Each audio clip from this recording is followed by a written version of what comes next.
Good night, everyone. My name is Kindy Zaidan Pradhana with student number 123241185. So here I will going to read the poem that the title is The Raven by Edgar Allan Poe. So the Raven, the Raven tells about a story about a man who is grieving the loss of his beloved Lenore. And the man seeking comfort or answer talk to the raven, which only respond with the word nevermore. So, without further ado, let's jump into the poem. So, this is poem. Once upon a midnight dreary, while I pondered, wake and weary, over many a quaint and curious volume of forgotten lore, while I nodded, nearly napping, suddenly there came a tapping, as of someone gently rapping at my chamber door. This some visitor, I murmured, tapping at my chamber door. Only this and nothing more. Distinctly I remember, it was in the bleak December, and each shivered dying ember withered upon the floor. Eagerly I wished the morrow, faintly I had sought to borrow from my book sources of sorrow for the lost Lenore, for the rare and radiant maiden whom the angels names Lenore, nameless here forevermore. And the silken, sad, uncertain rustling of each purple curtain filled me with fantastic terrors never felt before, so that now, to still the beating of my heart, I stood repeating, this some visitor entreating entrance at my chamber door. Some late visitor entreating entrance at my chamber door. This it is, and nothing more. Presently my soul grew stronger, hesitating then no longer. Sir, said I, or madam, truly your forgiveness I implore, but the fact is I was napping, and so gently you came rapping, and so finally you came tapping at my chamber door, that I scarce was sure I heard you. Here I opened the wide door, darkness there, and nothing more. Deep into that, deep into that darkness peering, long I stood there wondering, fearing, doubting, dreaming, dreams no mortal ever dared to dream before. But the silence was unbroken, and the stillness gave no token, and the only word there spoken was the whispered word, Lenore. This I whispered, and an echo murmured back the word, Lenore! Merely this, and nothing more. Back into the chamber turning, all my soul within me burning. Soon again I heard a tapping, somewhat louder than before. Surely, said I, surely that is something at my window. This, let me see, then, what there it is, and this mystery explore. Let my heart be still a moment, and this mystery explore. This the wind, and nothing more. Open here I flung the shutter, when with when with many a flit and flutter, in there stepped a stately raven of the saintly days of yore. Not the least obeisance made he, not a minute stopped or stayed he, but with mien of lord or lady, perched above my chamber door, perched upon a bust of Pallas just above my chamber door, harsh and sad and nothing more. Then this ebony bird beguiling my sad fancy into smiling, by the grave and stern decorum of the countenance it wore.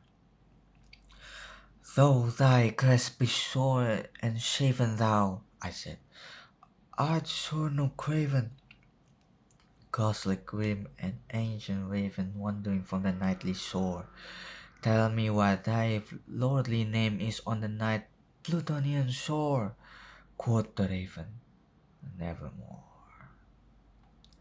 Much I marvel this ungainly fowl, to hear discourse so plainly, though its answer little meaning, literal fancy bore. For we cannot help agreeing that no living human being ever yet was blessed with seeing bird above his chamber door. Bird are pressed upon the sculptured bust above his chamber door, with such name as Nevermore. But the raven sitting lonely on the placid bust spoke only that one word, as if his soul in that one word he did outpour. Nothing farther than he uttered, not a feather than he fluttered, and then he fluttered, till I scarcely more than muttered. Other friends have flown before. On the morrow he will leave me, as my hopes have flown before. Then the bird says, nevermore. Startled at the stillness broken by reply so aptly spoken, doubtless, say I, what it utters is its only stock and store, cocked from some unhappy master or unmerciful disaster, followed fast and followed faster till his songs one burden bore, till the dirges of his hope that melancholy burden bore. Oh, nevermore, nevermore. But the raven still beguiling all my fancy into smiling, spake I will cushioned seat in front of bird and bust and door. Then upon the velvet sinking, I betook myself to linking fancy unto fancy, thinking what this ominous bird of yore, what this dream, what this grim, ungainly, ghastly gown, an ominous bird of yore, mean in croaking, nevermore.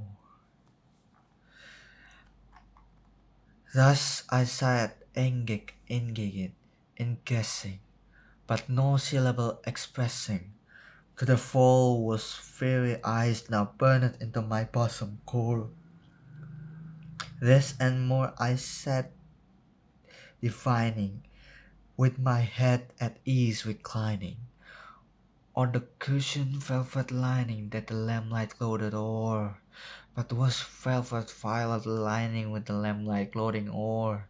She shall press, ah, nevermore.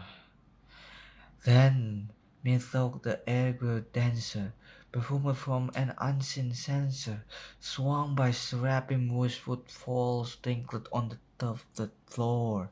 Wretch, I cried, thy God had lent thee, by this angel he had sent thee, respite and heaven thee from thy memories of Lenore. Quaff, oh quaff, this kind never thee and forget this lost Lenore, quoth the raven, nevermore.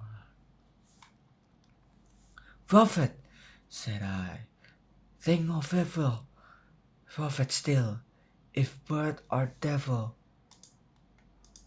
by that heaven that bends above us, by that God we both adore, tell this soul with sorrow laden if, when in the distance Iden, its soul clasp a sainted maiden whom the angel named Lenore, clasp a rare and radiant maiden whom the angels named Lenore, quoth the raven, nevermore.